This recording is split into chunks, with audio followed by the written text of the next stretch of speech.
Insights channel, Steve here, and today I want to read to you from one of my paranormal books, Out of the Bottomless Pit, Book 2. And this is taken from chapter 34, and it's called The Canopy. Now, for those of you who have studied biblical creation, and those who perhaps seen videos by people like Ken Hovind or things by Steve Quayle, you'll find that many Christians believe that before the flood it used to be very different. I believe that the flood was 4,500 years ago. And the big question is, what was it that caused people, according to the Bible, to live to be almost 1,000 years old before the flood? What was different? Something was very different on the earth. And the big thing that people believe in, that there used to be a massive canopy of water surrounding the earth, about 100 miles up, scientists will tell us, because that's where the forces of gravity, centrifugal forces going out, balance each other out. So you could in fact have a layer of water around the earth. The question is how thick it was. That's another question. But apparently that layer of water around the earth caused people to age much slower. And so Adam, for example, died at 930 years old. So it's about this topic of the canopy. And that's what the chapter's called. I also do not go by the normal scientific way of looking at things in geography and science and physics, even biology, about how the earth has been created. I really believe that there is an outer surface, but also an inner surface to the earth. And there's an inner world where people also live, and also where there are dimensions where you find hell, lake of fire and things like that.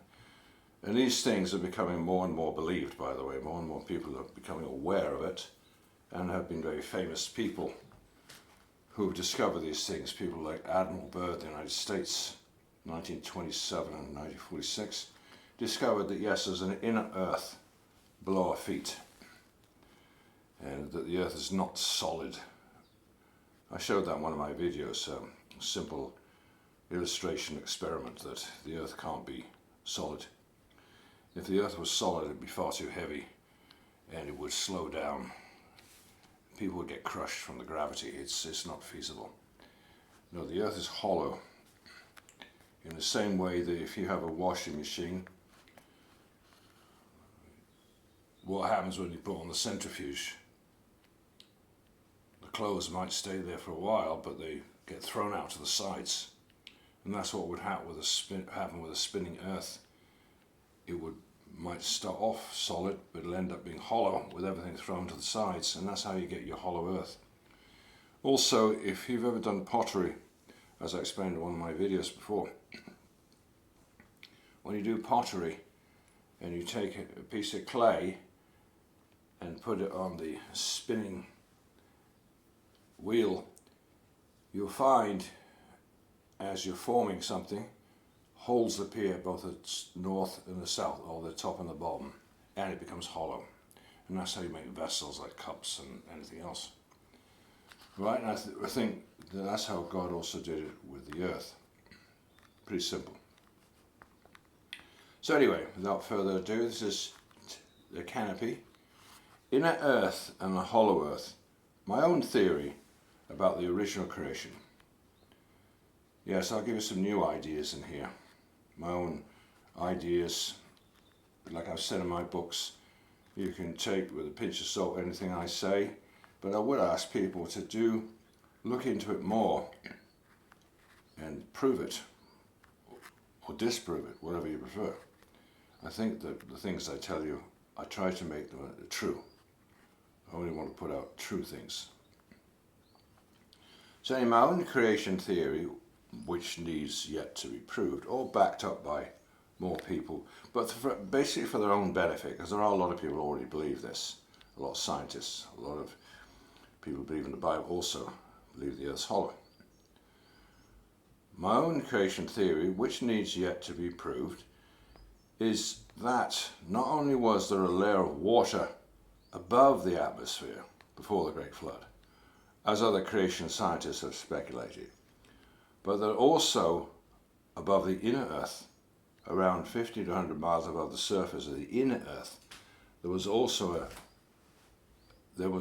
a canopy of water for the same reason, which made the inner earth also like a greenhouse and helped protect the inner earth from all kinds of cosmic UV radiation which caused the aging process.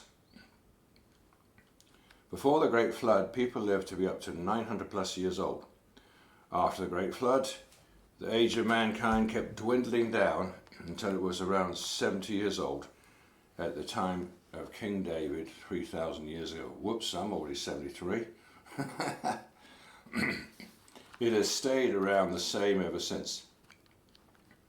I think it's likely that the outer waters above the earth acted like a changeable lens, and the inner earth waters acted like a perfect internal mirror from the observations of others. There were portals in the earth, or better said dimensional gates, which allowed light to get through the surface of the earth in selected places around the world in perfect order, at least 12 portals that we know of. Unfortunately, since the flood, these portals no longer work the way they used to in pre-flood times. And in modern times, they have become dangerous areas known as the 12 Bermuda Triangles around the world. Oh yeah, there's not just one of them, there's 12 of them, all equidistant from each other. 5 in the northern hemisphere, 5 in the southern hemisphere, and at the 2 poles, or so-called poles. Unfortunately, since the flood, those portals no longer work properly, that's right, as they used to in pre-flood times, because they had a purpose to them at one time. Yeah, the things like Bermuda Triangles, they are portals, but they were supposed to be able to move things from the inner world to the outer world and back, that sort of thing. And you'll find there's evidence of that if you read the Apocrypha books, and you'll find out strange things like, you'll find out that people like Noah and also Lamech, they knew exactly how to contact Enoch. Even though he had moved to the spirit world, they knew exactly how to get in touch with him very quickly. So what was different back then? Oh yeah, of course you could say, well, you can do that maybe through prayer or vision. Yeah, but ask yourself this question: how often do you get to see a relative who's passed on just because you want to or you desire to? It's not quite that easy, is it? I don't think so. A lot of people think it's not the right thing to do anyway. But somehow other things were different before the flood. There did exist these portals from the inner world to the outer world, and some would say connecting the physical with the spiritual world. How is that, you might say? I thought it was inner earth was just another physical plane. Well, that's a good question. What is down there? We know it's partly physical, we know it's partly spiritual. Where do the two mix? I think the answer to that question is that at one time the spirit world and the physical world were much closer connected together. And for some reason, God decided, I think, after the fall of Adam and Eve, he decided to separate out the spirit world completely from the physical world. Although having said that, it's all around us, it's in the background, the spiritual world, it is there. But somehow it used to be a lot more obvious in the very far past. And one day it will reconnect the way it used to be. And I believe that'll happen in the golden age when Jesus comes back, in the time of the millennium, when things will make a lot more sense. I think you'll probably find out that if you're a human, you might have much more easy contact to those who have passed on, and the things become one, physical and spiritual. It's a very interesting concept what the future is going to be like. Yeah. One thing for sure, it's going to be a lot better planet than it is now, and people are going to be a lot happier, a lot more fulfilled. There won't be anybody unhappy and lonely and stuff. Those things have long be gone. And for that reason, you need to connect the physical world with the spiritual world to make perfect sense. Well, I think the inner world, or the hollow earth, and the outer world, and the 12 portals connecting them were much more like the way they're going to be in the future at one time. There's evidence for this. The more you study apocryphal books and ancient Hebrew books, you'll come up against these portals. You'll find out in the Book of Enoch, he mentions the portals a lot. Oh yeah, there's connecting not just the outer inner world, but also connecting to other worlds and stars and all kinds of stuff. Yeah, that's why you need to read these books. You need to read the ancient Hebrew books and the apocryphal books if you want to be more knowledgeable, you want to be wiser. And a lot of the apocryphal books used to be in the Bible, were in the King James Bible until 1895, and then somebody decided to take them out, and maybe they thought the Bible was too big or something. But you still find a lot of the apocryphal books in the Catholic Bible or the Orthodox Bible. Well, some of them at least. Anyway, back to what I was saying in the book here. Yes. Right. Now here's a verse from my book, Esdras Insights, which is taken from the Jewish book of 2nd Esdras about the portals. 2nd Esdras, chapter 6, verse 1. And he said unto me, at the beginning of the circle of the earth,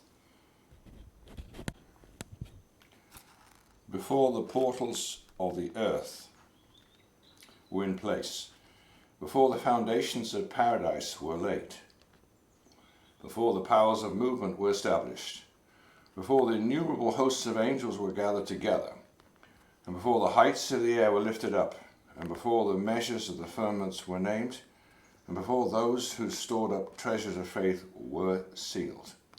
Yeah, see my video about this, Esdras Insights. You'll find a video about that.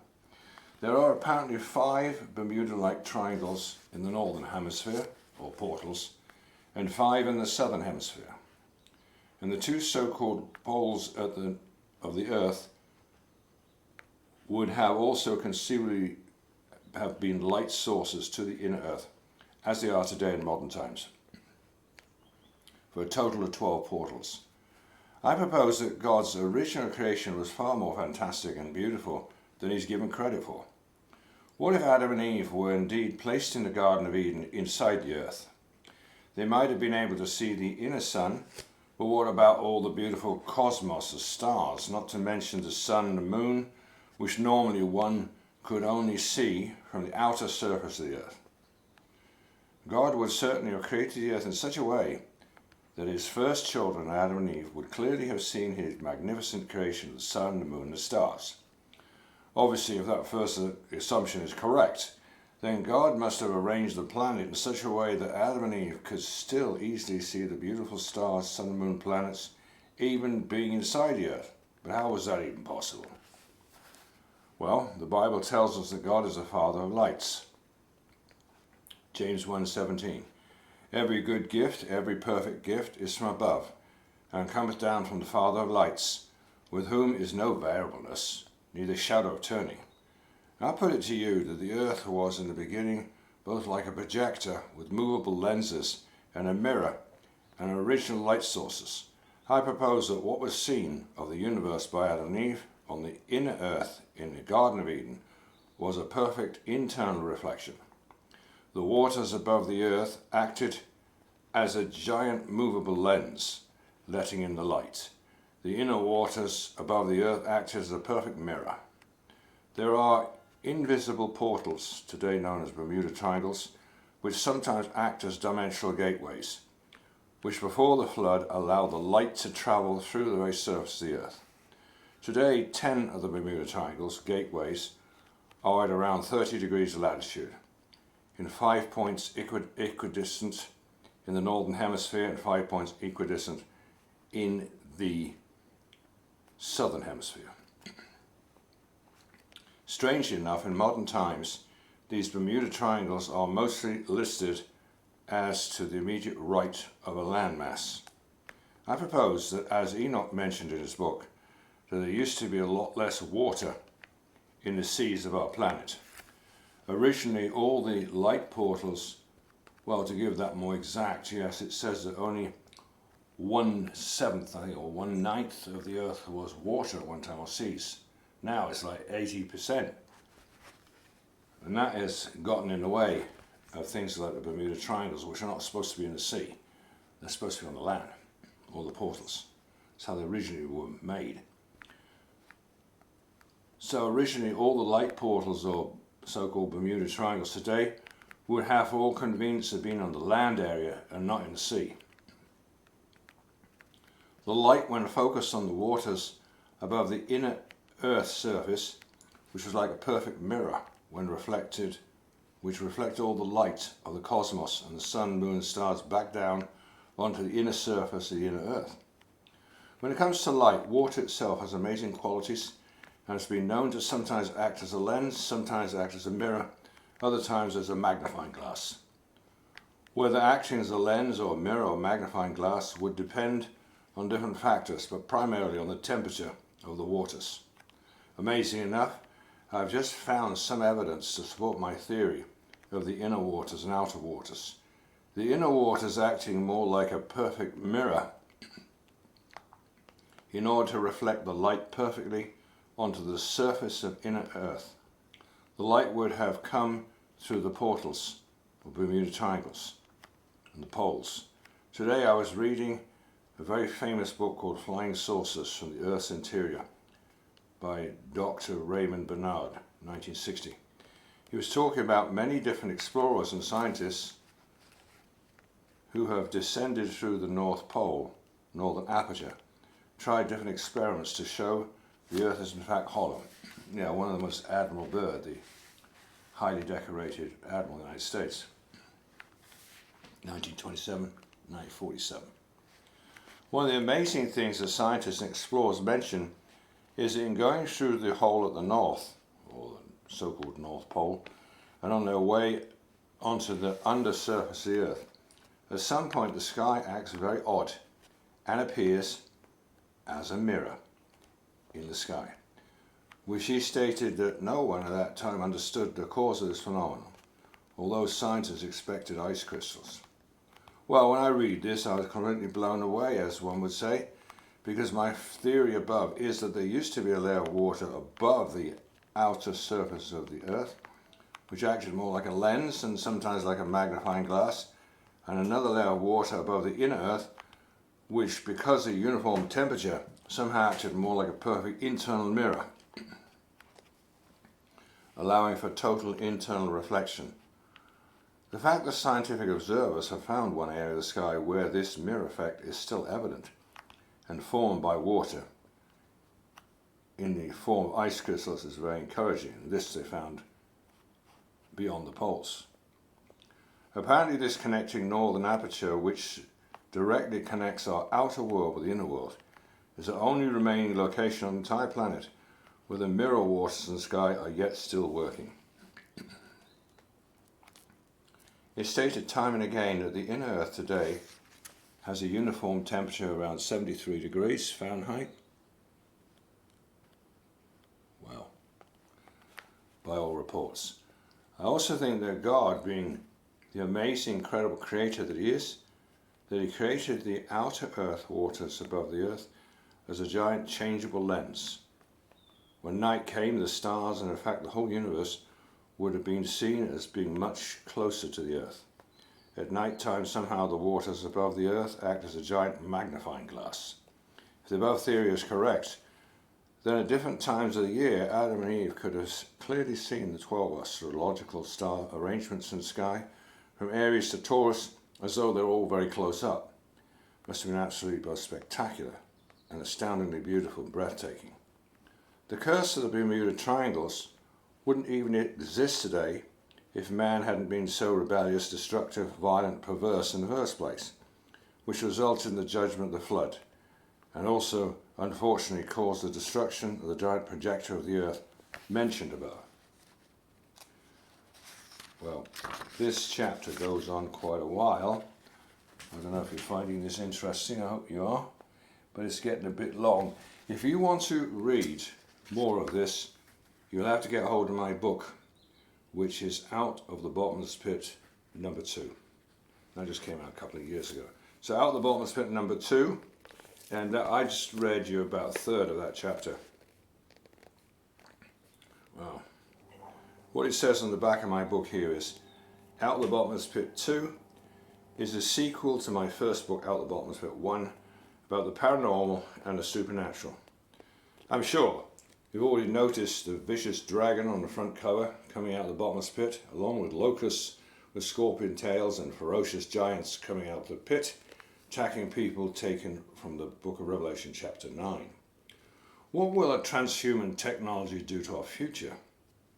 Is it wise to create hybrids? Could some of our tinkering in dark science end up coming to haunt mankind? Well, actually, there's an indication of that, exactly that, in the Septuagint version of Isaiah chapter 13, where it says, God says, and I will send giants to fulfill my wrath. That's from the Septuagint version of Isaiah chapter 13. Well, I didn't say that on the back of the book here, but I just remember that right now. Right, so I have personally, this is me saying this, I have personally met the Men in Black many years ago and had many strange paranormal experiences and seeing UFOs on 5 different occasions. Some of the experiences were not pleasant. Not only that, I've also seen strange creatures and hybrids, yeah, here in Scotland, believe it or not. What are the ley lines? Well, that's another very interesting topic you should know about. What are the ley lines? Why does science pretend to know so much when in fact they know very little? Because they deny so much. Why? Because they leave out the supernatural and the fact there are many other dimensions. The author. Okay, so I would just like to encourage you, do get hold of this book, Out of the Bottomless Pit 2, which you can find there on Amazon. And thanks for listening. And you can see all my books if you go on my website, www.insightspublication.com. So thanks for listening. Have a great week.